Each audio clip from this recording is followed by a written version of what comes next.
प्राचीन काल में महर्षि विश्वामित्र कठोर तपस्या में लीन थे। उनके तप के प्रभाव से देवताओं का सिंहासन डगमगाने लगा। इंद्र को भय हुआ कि विश्वामित्र कहीं देवत्व को प्राप्त न कर लें।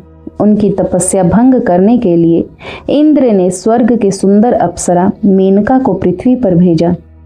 मेनका ने अपने सौंदर्य और मधुर कला से विश्वामित्र की तपस्या को भंग कर दिया। समय के साथ दोनों के संयोग से एक कन्या ने जन्म लिया, किंतु मेनका का हृदय स्वर्ग की ओर आकृष्ट था।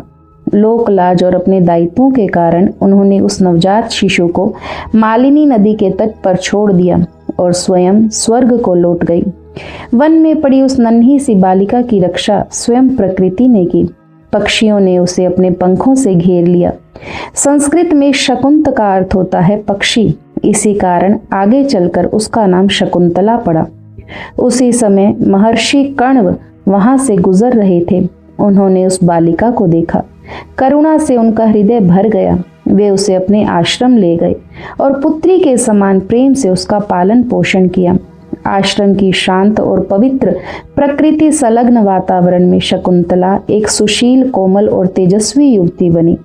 एक दिन हस्तिनापुर के राजा दुष्यंत शिकार करते हुए कण्व आश्रम पहुंचे। वहीं उनकी भेंट शकुंतला से हुई। पहले ही दृष्टि में दोनों एक दूसरे के प्रति आकर्षित हो गए। परस्पर प्रेम उन्होंने गंधर्व विवाह किया। दुष्यंत ने शकुंतला को एक अंगूठी स्मृति चिन्ह के रूप में दी। राज्य के कार्यों के लिए राजधानी को लौट गए।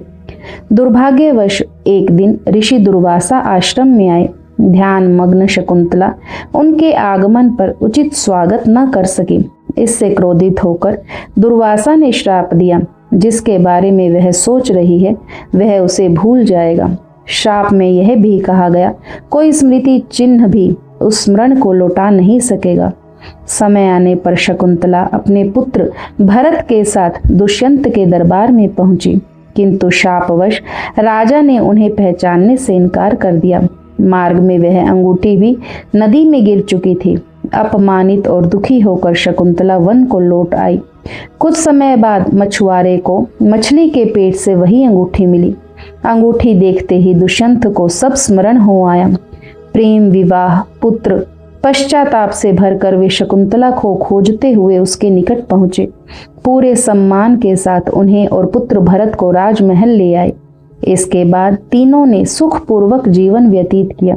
उनका पुत्र भरत एक महान पराक्रमी और धर्मनिष्ठ राजा बना। उसी के नाम पर इस महान देश का नाम भारतवर्ष पड़ा। यह कथा प्रेम, त्याग, धैर्य और धर्म की अमर मिसाल है। हर हर महादेव।